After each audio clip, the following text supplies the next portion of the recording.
April is Safe Digging Awareness Month. It's a time to promote the importance of knowing what's buried before you start any outdoor projects. WSFA 12 News reporter Bethany Davis joins us live this morning in East Montgomery. Bethany, who needs to hear this message? Really anyone, any homeowner who's planning to do some sort of outdoor project like landscaping or installing a fence or maybe building a deck. You need to know that you're actually required to call 811 at first so you know where the utility lines are buried. Twinkle Cavanaugh is the president of the Alabama Public Service Commission. Let's talk a little bit about the risks that are involved with digging before you call.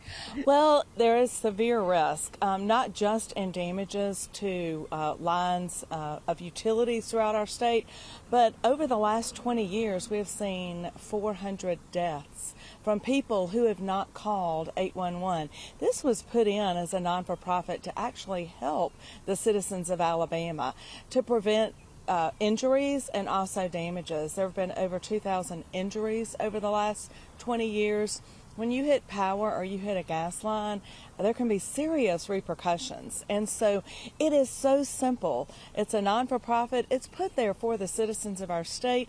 It helps in two ways. It keeps them from actually injuring themselves, but it also helps to keep our utility bills down, because when you hit a line, obviously someone has to pay for it. The homeowner is responsible for that if it's at home, or the business, but there are so many times a line is hit and no one wants to claim it, and so the consumer winds up paying that bill. So we just want to really encourage everyone. This is the Call Before You Dig month.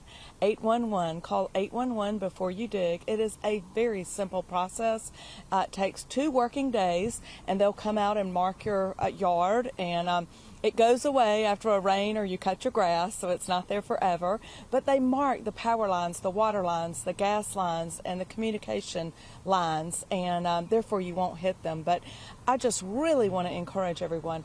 If it's even a small project, whether or not you're planting a new bush or flowers or whatever it might be in your yard, putting in a new mailbox, or someone's doing some serious landscaping in your yard, a company, make sure they have called 811 and your yard is marked before you dig. Well, you can see your yellow flags here. They have already been marked. We'll talk a little bit more this morning about exactly what those flags and the paint you might see, exactly what all of that means. And we'll talk about how you mentioned those small projects, how this can make a big difference, calling 811 in even those small projects, guys. All right, Bethany, thank you for the information there. It's easy to do. You can submit a locate request online instead of having to call 811. We have all the information, though, if you need to call or if you want to do it online. Just go to our website, WSFA.com.